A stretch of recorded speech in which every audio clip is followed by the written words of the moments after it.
to another Q&A Friday where I have a cup of coffee. Ooh, thank you. Thank you. How's Jen? So what we do is every week we have basically a whole lot of questions that come in, from comments, and I pick out, as many of them as I can answer in a 30 to 45 minute window. So today we are going to be talking about reverse osmosis issues and questions. Parts per billion, somebody's asked me a question on that. We actually have a Reach It workshop coming on that next week.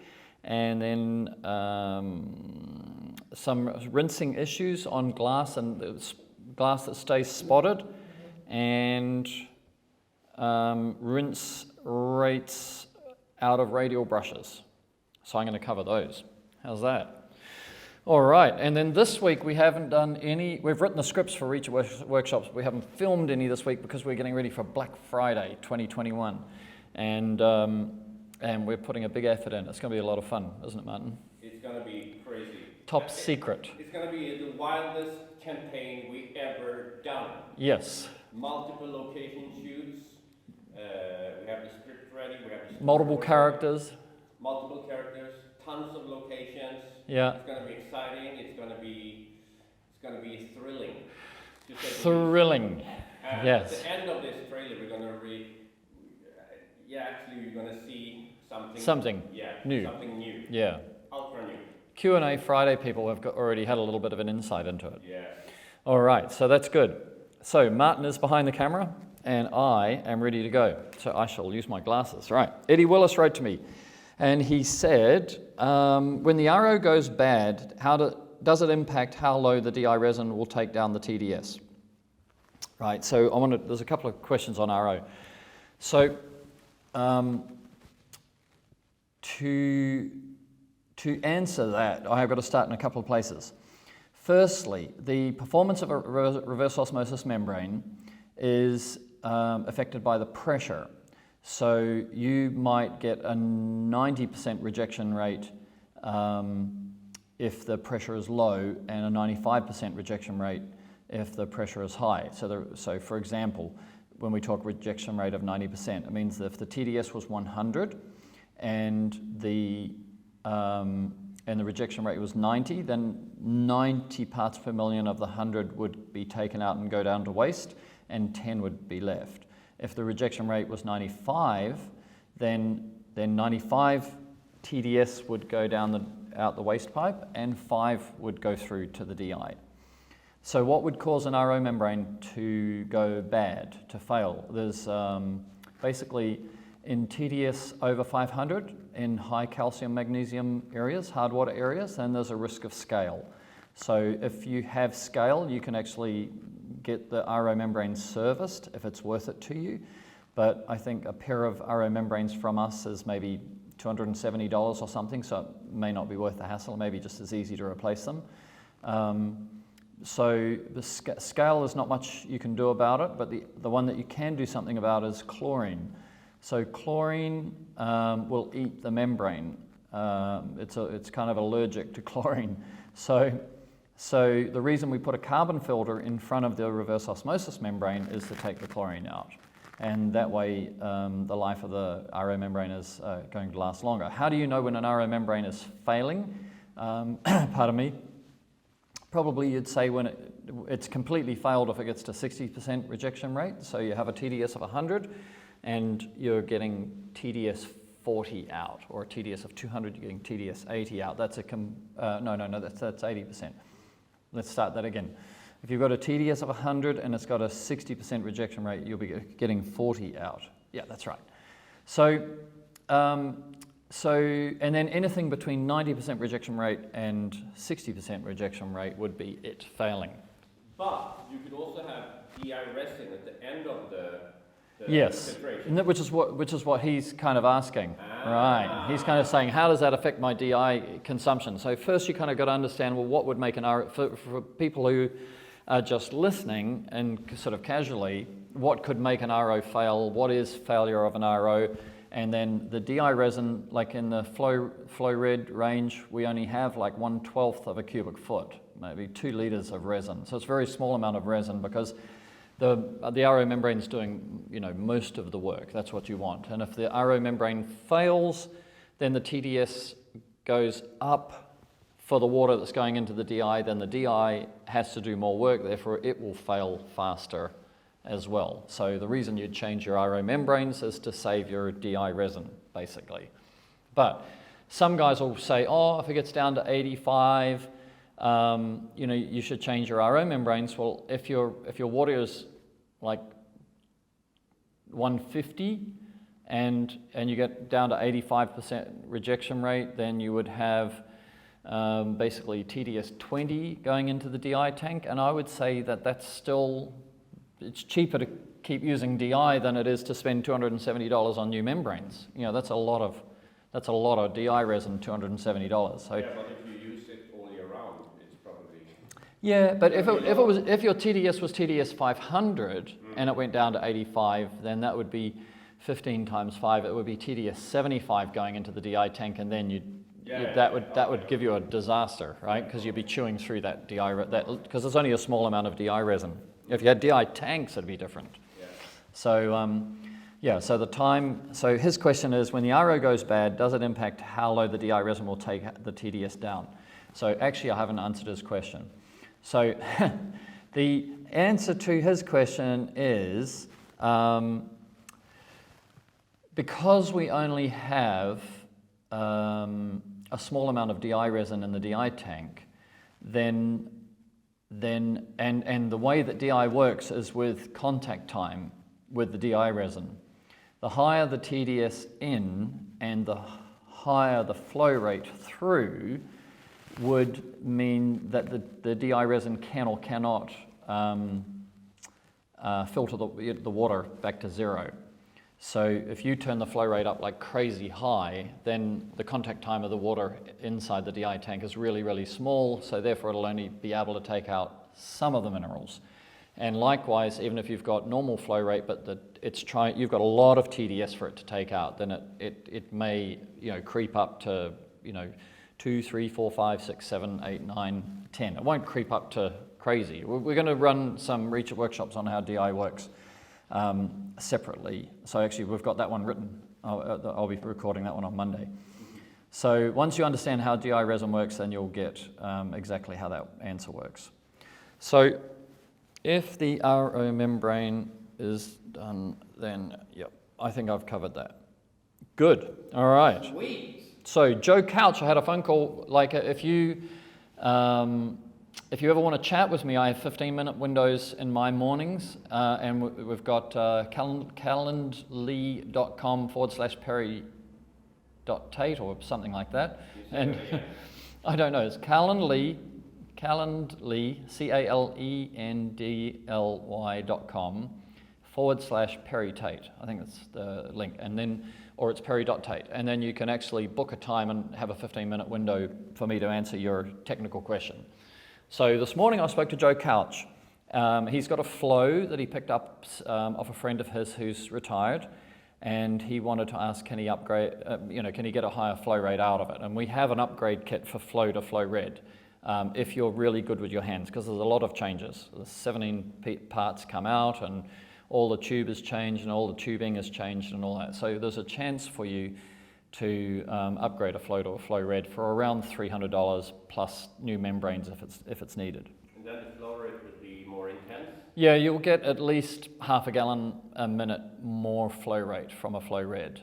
So that came about when we switched to radial from constructor brush. We increased the flow rate out of the brush, so then we had to work backwards. That's when we got to HI-FLO, because we needed a higher flow rate to the brush, and then we go back to the filter and say we need a higher flow rate through the filter in order to support the brush. So, flow red is designed for radial, and there are some other filters that are on the market that may be designed for the brushes which they sell, which might be a lower flow rate. So, but there's no doubt the more water you use, the faster you can clean, as long as you increase your efficiency by changing your technique.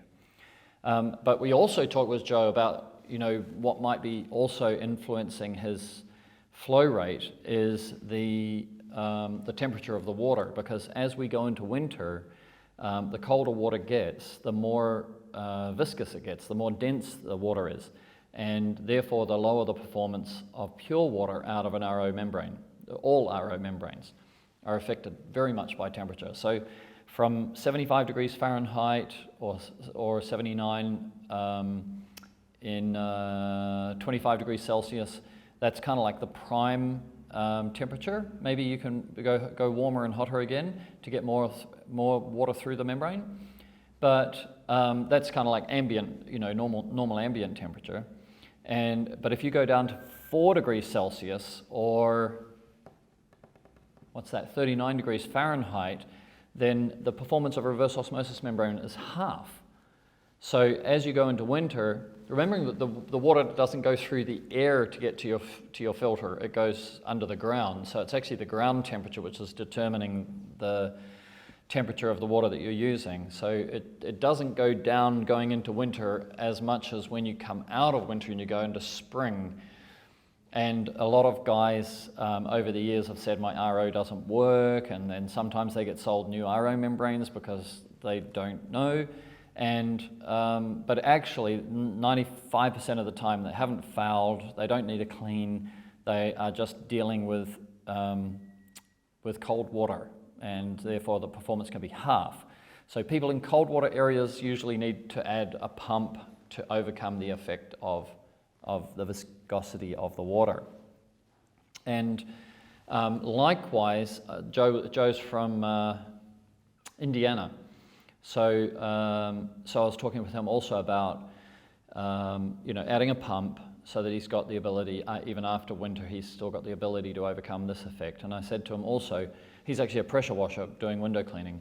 So I said that if you want the maximum performance from an RO membrane system, then you would actually put the water out of the flow red into a tank, and then you'd have a dedicated 12-volt delivery pump, 1.7, 1.8 gallons per minute, 7 or so liters per minute.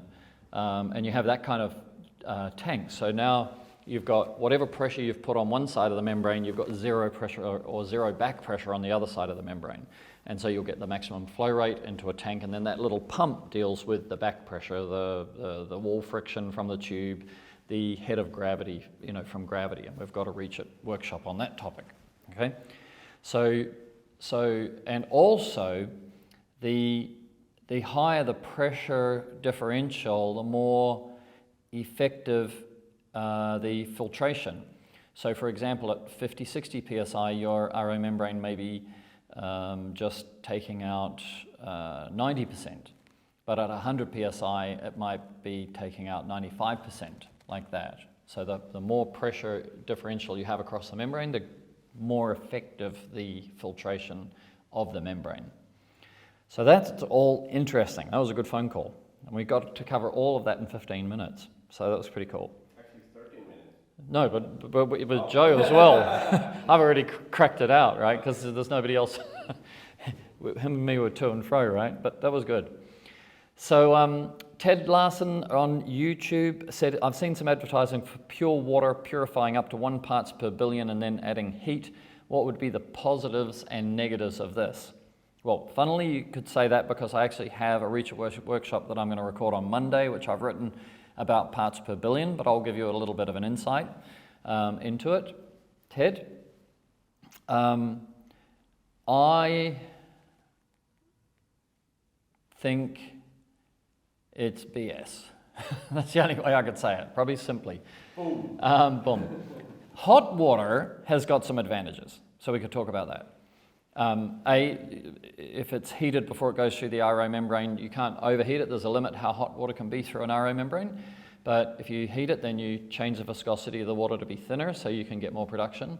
And also, hot water comes off the glass maybe better, because you've changed the surface tension of the water using heat.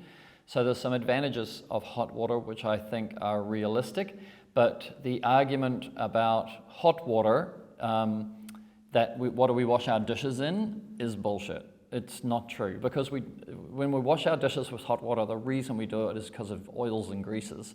And most of the time when we're cleaning windows, we're only dealing with dust and dirt. And then if there's something that's stuck on the glass, like bee poo, paint overspray, artillery fungus, fly droppings, like all of those things are not going to come off because you've got hot water. They're going to come off from the agitation of the brush. So that's where you'd go towards something like a rocker to have better agitation, and hot water and cold water are going to, rinse exactly the same. So you kind of increase your costs of operation, but you don't increase your efficiency as a result of that operation, is what I would suggest. So I've never pursued the hot water area. I think it can make a very profitable sales line, for that. And equally for the parts per billion, the human eye can only see a spot, if all the minerals are white, down to 10 parts per million. So anything below 10 parts per million is an invisible spot, even if there is a spot. And therefore, the idea that you can go from 10 to 9 to 8 to 7 to 6 to 5 to 4 to 3 to 2 parts per million, and then we're talking about 0 parts per billion, which is 1,000 times more pure in theory, in a calculated sense. You can't measure parts per billion, you can only calculate parts per billion.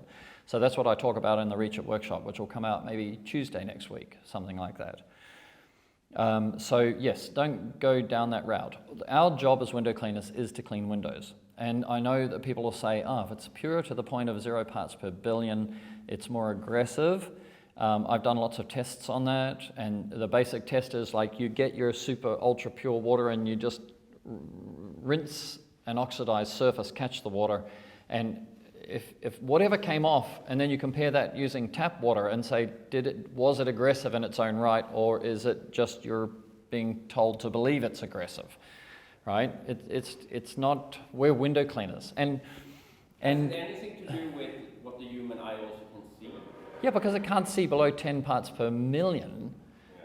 So 5 parts per million it can't see, 2 parts per million it can't see, 1 part per, so what's the point of going to 0 parts per billion? 1,000 times less, like whatever. It doesn't make sense. We clean windows. And ultra pure water is normally used in laboratories, in the mixing of chemicals. So you get ultra pure water and then you put 1 drop in and it finds its way around. You don't even need to stir it. There's a particular quality of water. So, but what we're talking about is things that go into solution. Now, there's another Reach It workshop on solution versus suspension. But we're window cleaners. We take dirt into suspension, like we stir it up, with the brush, and then we rinse it off at a flow rate of half a gallon a minute. We don't have a static tank, and none of it makes sense. All the PPB stuff is just marketing at best, to be the nicest person I am, or I can be, okay? So that's Ted answered, cracking through this.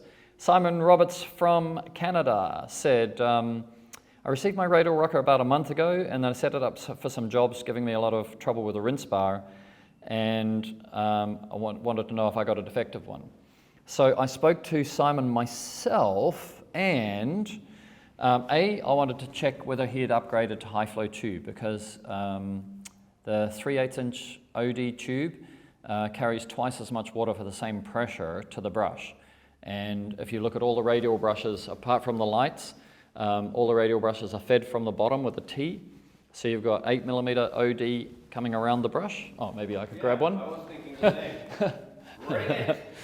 Right, this is the beauty of the workshop. Yeah? You just put it off the wall. So we have 10mm 3/8" coming in here, but it goes into a T, and then there's an 8mm or a 5/16 tube coming around here and coming around here.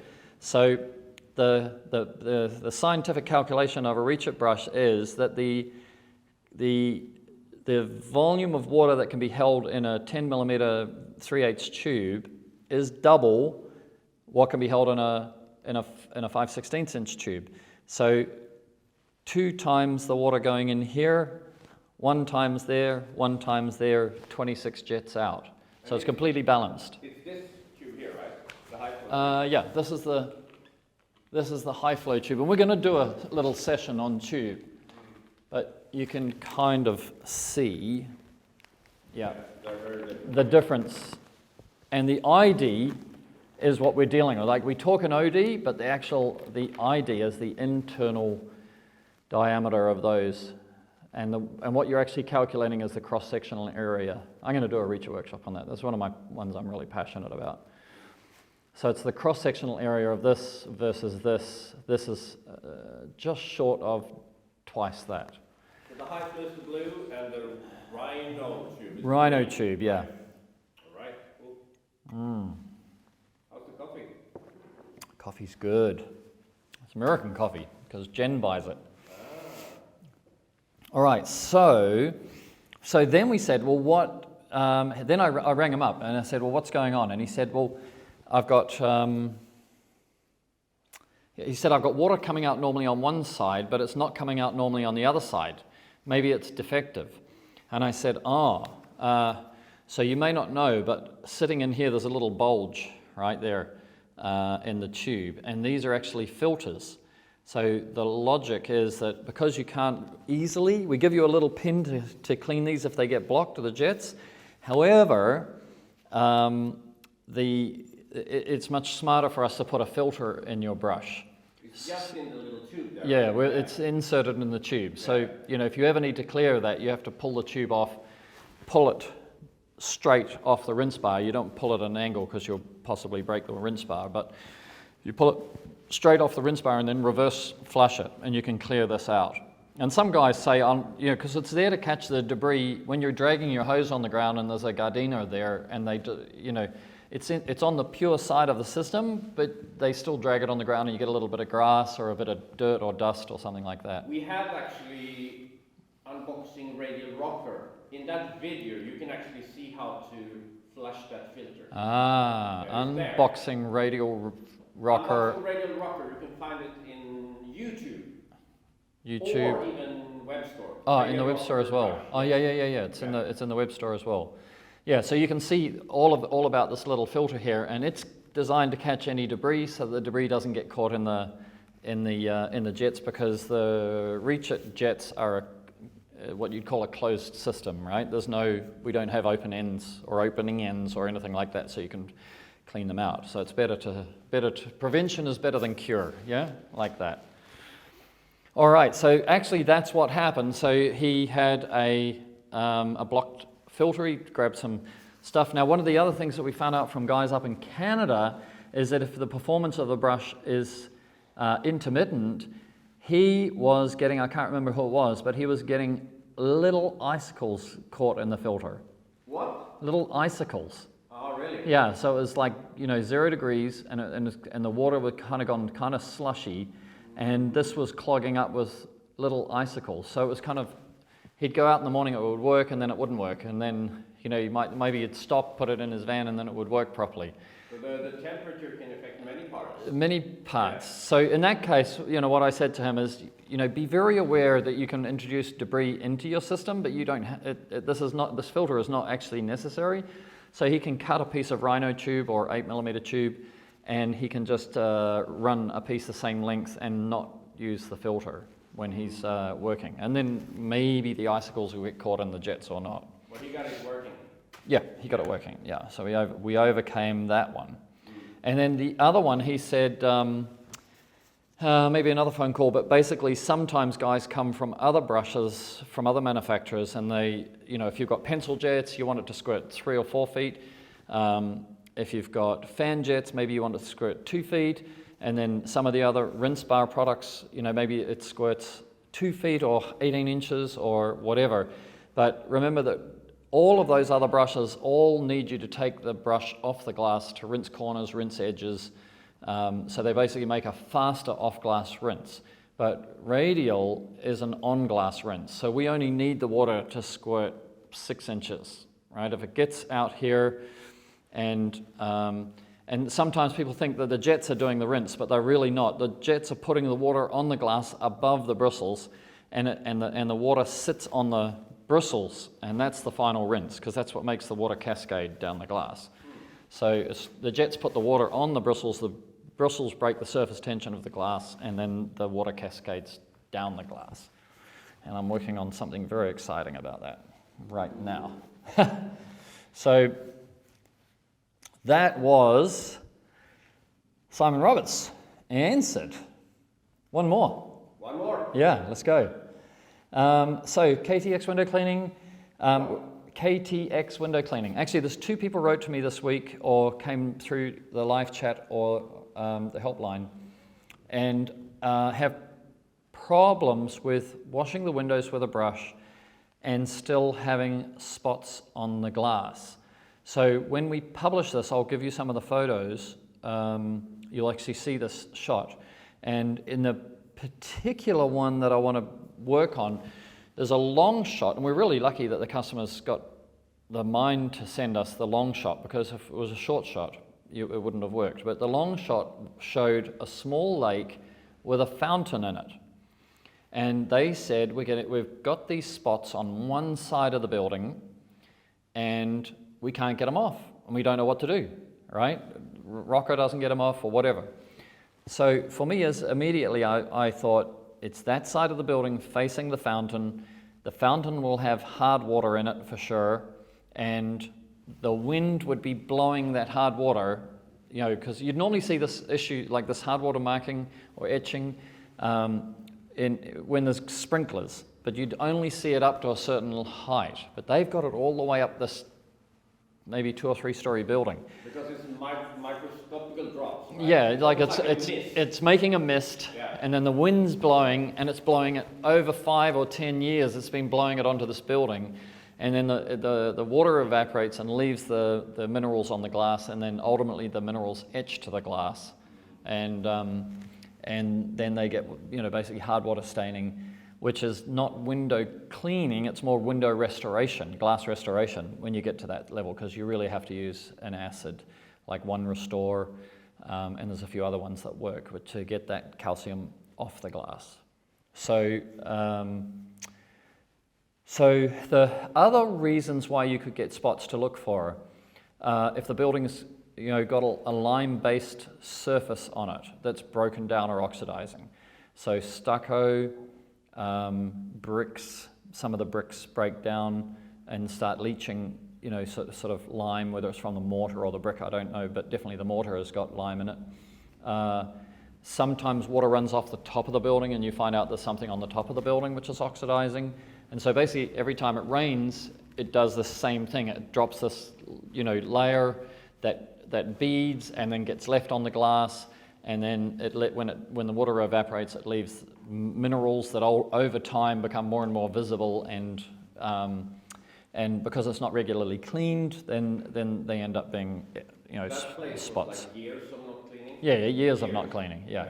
No, they would have seen it before. So in a sense, what happens? You go along to a building that hasn't been cleaned in years. It's got a load of normal stuff that we'd take off as a window cleaner. So it's a dirty window. We clean the window. We reveal the hard water markings, right? So we feel, oh my God, like I should be able to get those off because I've got all the dirt off. But actually, it's a chemical clean. So stucco, and then oxidization. So sometimes you'll see a building that's oxidized PVC, you know, plastic buildings, vinyl cladding.